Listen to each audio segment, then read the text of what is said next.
What's going on, everyone? It's John back again. Good to be back. Got Michael with me. Want to talk some news that's broke over the last couple of days, some transfer rumours. Not a great deal, really, but we just like getting the videos out to keep you in the loop and to keep you happy while we're in lockdown still. So how are you, mate?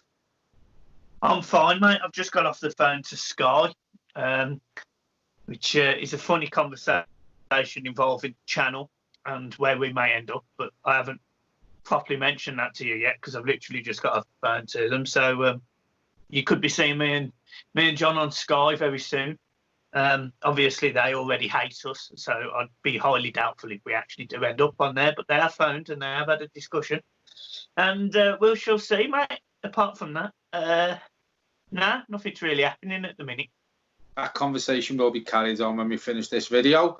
Right, so news broke yesterday that Leighton Baines had been offered a new 12-month contract. His current one runs out on the 30th of this month, so obviously Leighton Baines has been linked with a move to America for about 2-3 seasons now, probably to finish his career there, but he's always stuck with the Blues, and it looks like he's going to sign this new contract that's on the table.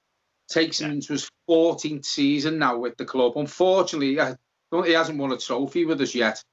So it would be good for him to get a trophy with us. It'd be good for us all to win a trophy next year. But if anyone deserves it more than anyone, it's Leighton Baines. You know, he's been a good servant. He's never spat his dummy out when he hasn't been in the team. Luca Dean come in and was practically, you know, got that #1 spot from coming straight into the club. Are you happy with the club making this move to offer Baines this contract? So first and foremost, I think if anyone at that football club deserves to be offered a new deal, it's Leighton Baines. Irrespective of whether he signs it or not, he deserves it. Secondly, as you say, yeah, nothing's ever phased Baines. You know, even this season, he stepped up against Leicester and scored a screamer in the 93rd minute for us. You know, took us to penalties, which we unfortunately lost. He has always done everything he can for this football club, you know, whether it be supporting people, you know, stopping for autographs. I mean, prime example, you literally ran out into the middle of Bullen's Road to stop the poor man going home just to fucking shake his hand. And he stopped, he shook your hand, and he had a little conversation with you in the middle of the road. He's the epitome of what a person playing for Everton should be like. Him and Seamus Coleman are very similar. So take all of that. He deserves to be offered a new deal. Now, is he good enough to start every week? To be honest, I'd probably say yes. You know, based on some of the left backs that are in the Premier League, I'd still have no problem starting Leighton Baines. I'd have absolutely no problem starting Leighton Baines. And I think it's a positive for us that we've got someone as good as Leighton Baines as our second choice to Luca Dean. So, yeah, I mean, he should be offered a new deal. And actually, he's an integral player to this football club, especially now where we haven't got loads of experience in the team. We've got players that, you know, just don't really want to play for the shirt. We need players who love Everton to want to play for Everton, and we need them in the team. And he is one of those lads. So for me, it's great news. I hope he signs, and I'll be over the moon.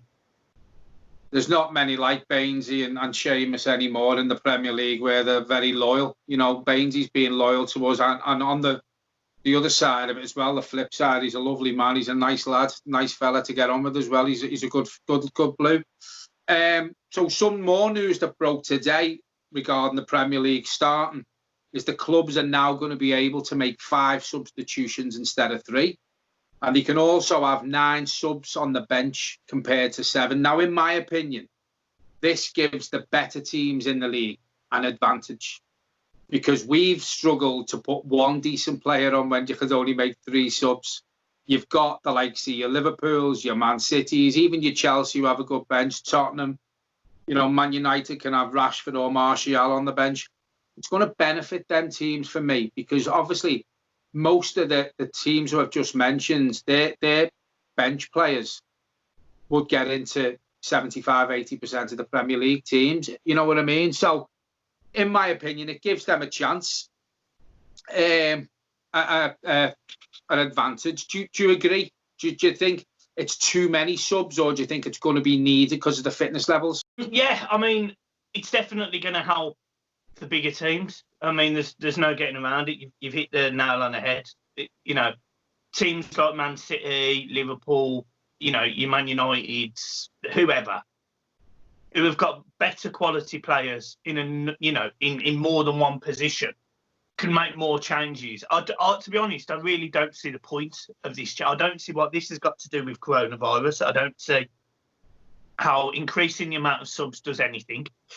Are we expecting a player to be tested midway through a game and there needs to be a sub? And we're concerned that all of a sudden the team will go down to 10 because someone's got coronavirus. I don't get it. Doesn't make sense. It just turns games into international friendlies as well, because, you know, we've seen it time and time again where international friendlies, where you'd have like fucking 4 players hauled off at half time. That doesn't work for me. So I'm a bit concerned by the change. Again, it's killing the game that we love. 3 substitutions was enough.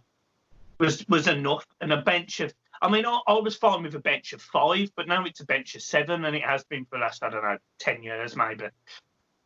This is ridiculous. This is a ridiculous change, and I just don't agree with it, because, as you say, when you're Norwich or you're Aston Villa are 1-0 up away at Manchester City, and there's 10 minutes to go, and Villa have used their substitutions to try and save the game, Man City could potentially have 5 world-class players that they just bring on and absolutely change the game, have more energy, more pace. It just doesn't work. It'll kill the small teams.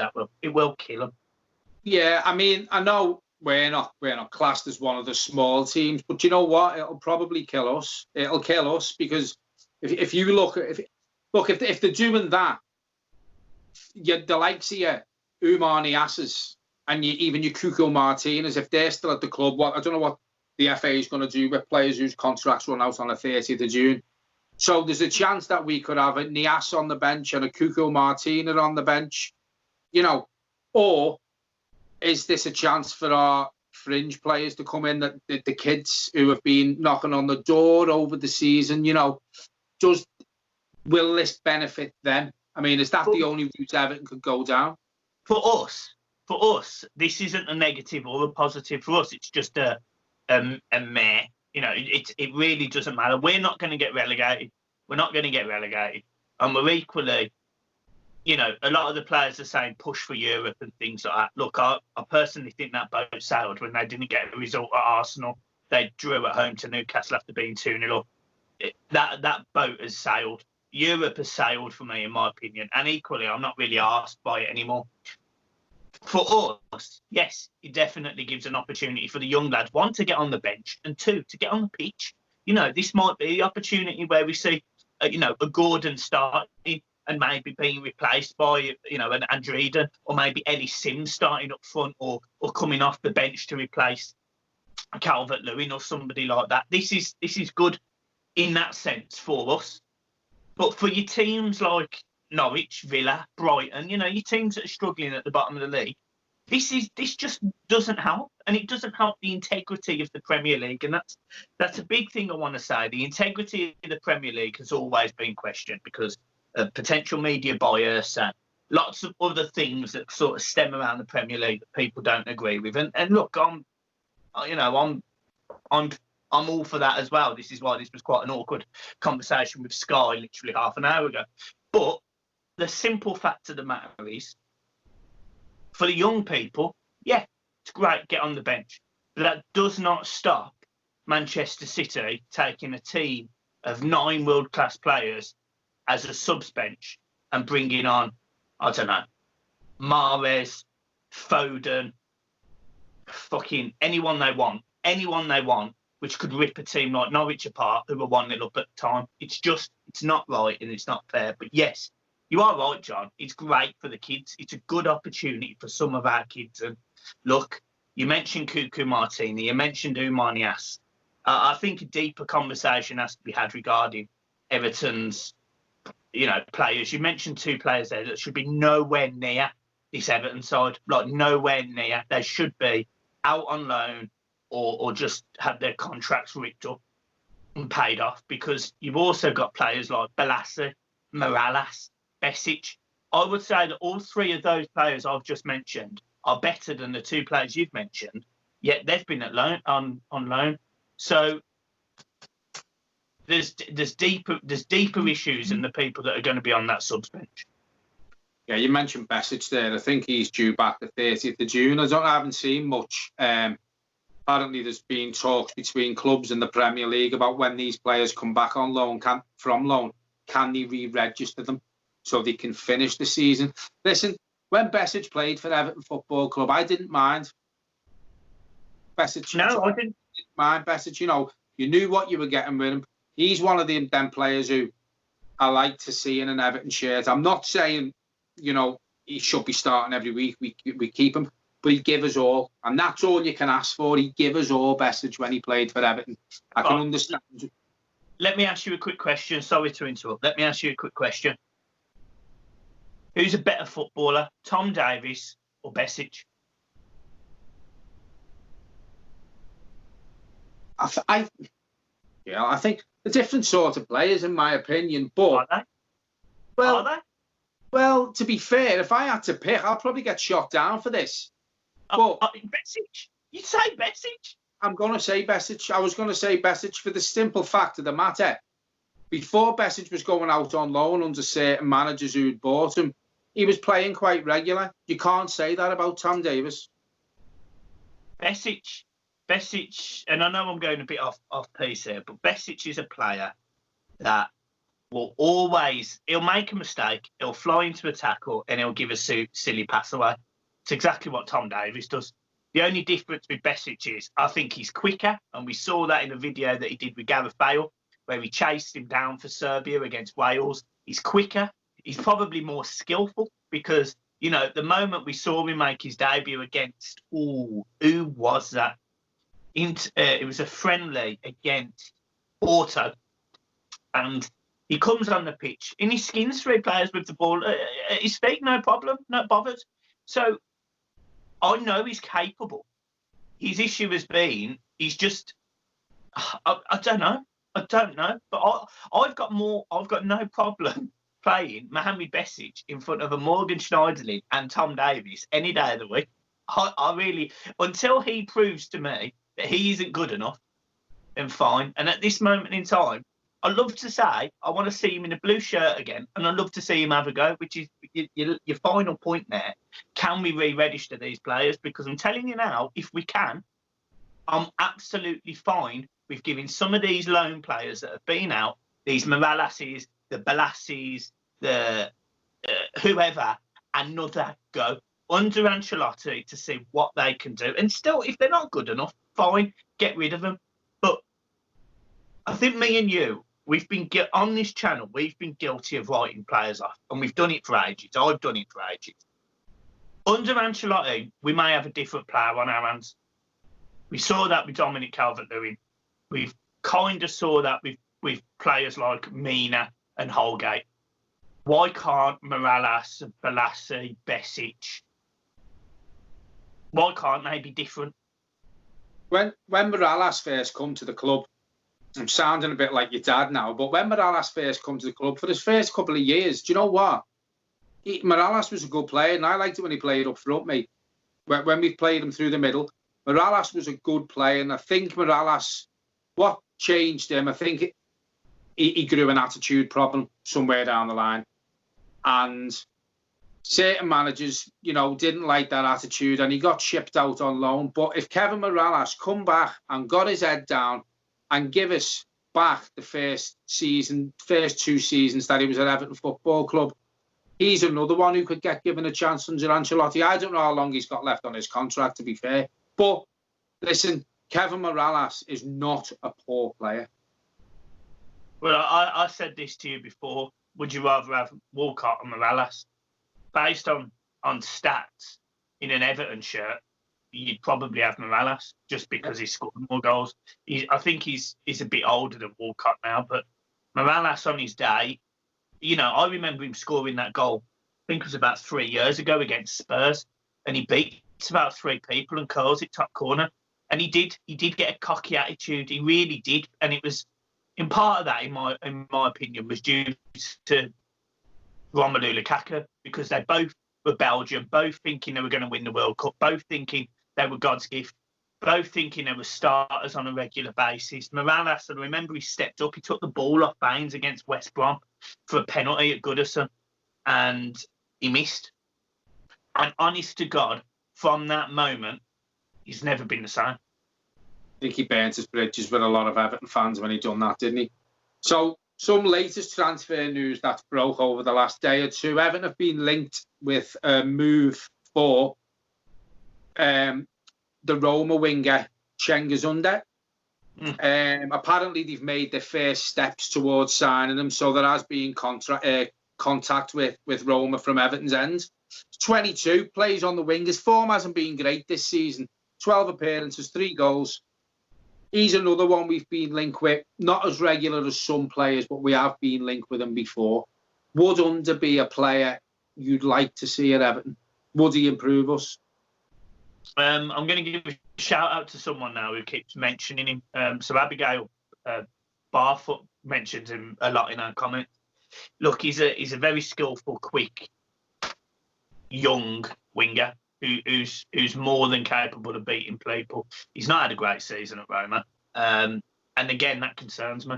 You come into the Premier League, I want someone who is ready for it. We've seen it with players, Moise Kean, Cenk Tosun. They've not been ready for the step up in the league that they're playing at. They've just not been capable of adjusting. And that concerns me. Now, Moise Kean's got time. He's 19 years old. He also would have time. 22 years old is fine. If Carlo Ancelotti's got a 3-year plan, we're 6 months into it now, which doesn't sound a lot. He's made no transfers. My concern is that if you're not going to get players that are Premier League proven, we're going to have another disaster season next season. This season was built to be a season where we compete with the big boys, and on all accounts, we genuinely could have. Arsenal have been poor. Man United have been poor. Chelsea were poor for a lot of the season. Only really Liverpool and Man City broke away. Everton should be where Leicester are. Everton should be third, in my honest, genuine, heartfelt opinion, based on the end of last season. And they didn't. And I think if you go and get players who have proven it week in, week out in the Premier League, you've got a better chance of doing it than you have going to Roma and places like that. Now, I might be wrong. The man who knows the answer to that is Carlo Ancelotti. But I think we've proven it time and time again that some of the players that we brought in from abroad haven't worked. Don't get me wrong. I'm not saying some of the players that we brought in from the Premier League have worked either. A lot of them have failed. But, when you look at your players like your Claessens, who was a finalist in the Europa League, the captain of Ajax, and absolutely flopped. I do have concerns about the recruitment. That is Walsh's fault. And this is why I would be more prone to go all guns blazing for a young winger in a Premier League team who's proven real quality than someone who's a similar age in another league. So for me, if you were going to say to me, you're going to go get a left winger or a right winger, there's 2 players I'd go for. One would be Ryan Fraser and the other one would be Todd Cantwell.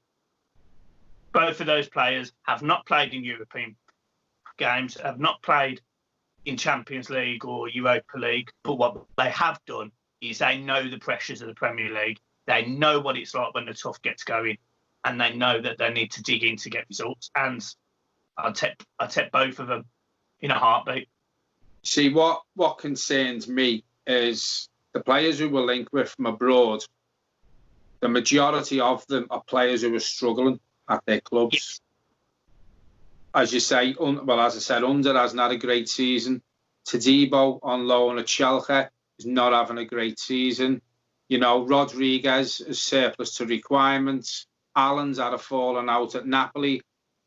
I think it's a bit easier to do business with clubs from abroad than what it is with clubs in the Premier League.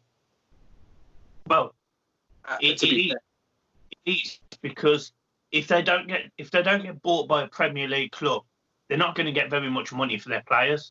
So, you know, they make these players attractive to Premier League clubs and interested in Premier League clubs because they know they get more money. You know, we may pay, I don't know, say, 15 million quid. I have no idea what we've been linked with. I have no idea. But say we paid 15 million quid for him. Schalke could probably buy him for 10. Or AC Milan could buy him for like 10. But they're getting an extra 5 million because there's money in the Premier League. Yeah.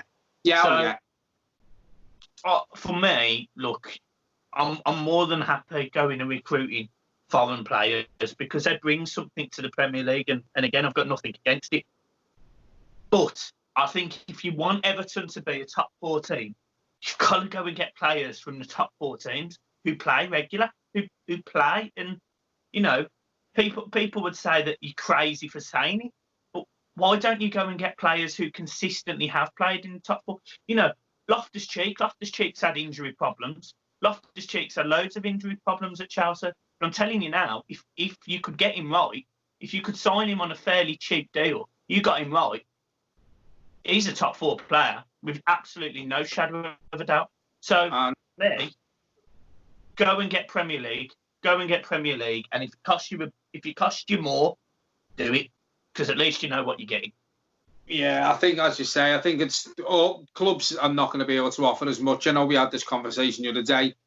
I don't think Everton are really financially stricken with the virus that's happened, but some teams are. So, you know, it might be, you know, Chelsea don't tend to spend big money anymore. You know, I think Abramovich has reined that in. So, as you say, there is players at Chelsea who've proved it in the Premier League. You know, they have finished top 4 consistently. Go for players like that, as you say. You know, there's going to be some players at Arsenal who Arteta doesn't fancy. Players from Arsenal. Go and get me. Be bold and brave, both. You know, this might sound stupid, but Arsenal, for example, you know, they've got Lacazette and Aubameyang that neither of them really want to be at the club. Be bold and brave. You know, you've got players like Grealish who we know would run the ship for Everton. Be bold, be brave. Everton need to be competing with your teams like Chelsea, like Man City, like Liverpool, on the transfer fronts as well, not just on the pitch. And the way of doing that is by going, right, mate, I'm prepared to offer you 60 million quid for your captain, or I'm prepared to prove to you that Carlo Ancelotti is going to get Everton into the Champions League. Everton have shown the ambition and going getting Ancelotti. They now need to show the ambition in the signings. And players who have been underwhelming in Europe is not showing that ambition for me. I think, to be fair, I think the quality of player that comes into the club now Ancelotti's there, is going to be a massive step up than players we have signed in the past. I'm more than happy if Carlo Ancelotti simply brings in 4 players. And then 4 players, I would love it to be a winger, a right back, a centre back, and a centre midfielder. That'll do me. That'll absolutely do me. You get me a good right back, a good centre back, a right winger who's got quality, proven ability, experience, and, you know, a centre midfielder who can win you a game. That's me done. Now, if that costs £200 million and we manage to get £100 million from players transfers, absolutely fine by that. I don't care how we do it, but if Everton only sign one player, it has to be a better signing than what we've made in the past when we've gone out and spent 30 million quid on players like Michael Keane, Jordan Pickford. The list is endless. I think we also, as you say, we need to show balls about our Premier transfer moves and go for players from the top 4 clubs who are playing every week, because we have gone for players from the top 4 clubs in the past, i.e. your Iwobis, but they're not playing. And it's proved it, you know. And I said before, go to Arsenal and go for players. But go, as you say, Lacazette, Aubameyang. Show some balls. Don't go for your Iwobi who's not getting a game. Go for players who are getting a game and sell the club to them. And I'm not saying that. Look, I'm not sitting here because there's going to be people, and there'll be a lot of Liverpool fans that come on here and they'll say, "You're talking out your arse, Mike. You're never going to sign him." And trust me, I don't expect us to sign them. But what I expect Everton to be doing is showing ambition, showing a little bit more balls and brashness. If you want to be a top 4 team, go and prove it. Look what Man City did. They signed Robinho the day they got their money. And then I think within a year, they go and sign Carlos Tevez from Man United and then stuck a massive billboard in the middle of Manchester saying that he's a blue. What? Yeah. Be bold. Bold. That's what I was going to say to you before, you know, when we were talking about bringing players in and showing some ambition. We're still waiting for the Robinho signing, aren't we, from Everton? We're still waiting for that signing since Mashiri's been there. And I know Usmanov is in the background, but, you know, while we've had money, we're waiting for that. Fucking hell, look who Everton have signing, and we still haven't done it. I mean, a lot of people thought that when we signed Rooney. A lot of people went, fucking hell, you know, Wayne Rooney. So Wayne Rooney was a 32-year-old washed-up Premier League player, and I'm only saying washed up at top level. You know, he could still probably play in the Premier League, but he was a washed-up player to the degree that he was at Man United. And Wayne Rooney, again, was that name that people thought, yeah, Everton are going places, but he was never that. He was never that person. Wayne Rooney was a vanity signing. He was he's come back to Everton. He'll sell some shirts, you know. And in hindsight, what they actually did is they had Klaassen, Rooney and Sigurdsson, who had absolutely no pace in the middle of the park, trying to beat teams when they couldn't do it. They were blunt. They were like a hammer. Everton were a hammer. They couldn't. It's like you hammer a piece of paper, you're not going to go through it. But you poke it with a pencil and you go straight through, no problem. That was the attack at Everton. And Everton just need to change that. They need to be a bit more brutal and a bit more direct with the signings they make. Because if Everton get this window right, with Carlo Ancelotti in charge, Everton will be a top 4 team next season. I said it in the last video and I'll say it now. If you go and get proven quality, you will definitely be a top 4 side next season. 100%. This goes back to what I was saying about when Ancelotti first come in, and we went on a good run, and I said this on a few videos. I said it to you as well personally. Ancelotti was getting an extra 20% out of average players. You know, I know you've said in the past about Morgan Schneiderlin. When he's come in, he's done a decent job. He has done a decent job. I think it was a midweek game. I can't remember who it was now when we sat in the paddock. And he run the show. Was that the Newcastle game, was it? Yeah, and then I think they took him off. He took him off. Ancelotti, he made a mistake. He's done this a couple of times. So I'm not going to over-criticise Ancelotti, Jesus Christ. But he's done it a few times where he's took off basically our whole attack. And by doing that, he allows teams to run on to him. In that game, I'm pretty sure he took off Moise Kean, who'd had a stormer, Dominic Calvert-Lewin and Richarlison, or Richarlison. But in the first half of that game, Morgan Schneiderlin was by far the best player on that pitch. And he's done it a few times. It's on, you know, it's not one performance. He's done it a few times this season where he's actually played well. But then you can't forgive him and Sigurdsson for performances like Liverpool in the FA Cup, where he literally did nothing and got overrun by a bunch of 19, 20-year-old kids who simply were more quicker than him and had more pace than him. So he's definitely fault. He's had more poor games than good games. Right, that's it. That's all I've got to say. Have you got anything to add? No, to be honest, yeah, look, the rebranding's going really well. The website is all set up. So if any of you were bold and brave enough to search in Google the new name of the channel, which you could probably all see from our picture, you would find the website. There's channel art, there's lots of different things being changed and added, and the plan is to go live on Monday. And look, this is really exciting. and I'm saying this with a little bit of like a straight face, but this is really exciting for this channel because this is stepping up. The content is going to step up. The ideas are going to step up. The video editing is going to step up. Everything is stepping up because I set myself a challenge, and there'll be a video on it next week. John knows this video. I've set myself a challenge, and God damn it, I'm going to hit it. And the only way I'm going to hit it, and the only way that John can hit it, is with your help. You lot have been so loyal to me over the years. It's phenomenal. So now it's my turn to pay you back. Yeah, totally agree. And as I say, it's exciting times. You know, every time we speak on the phone, we talk about it, which is great. You know, we're looking forward to it.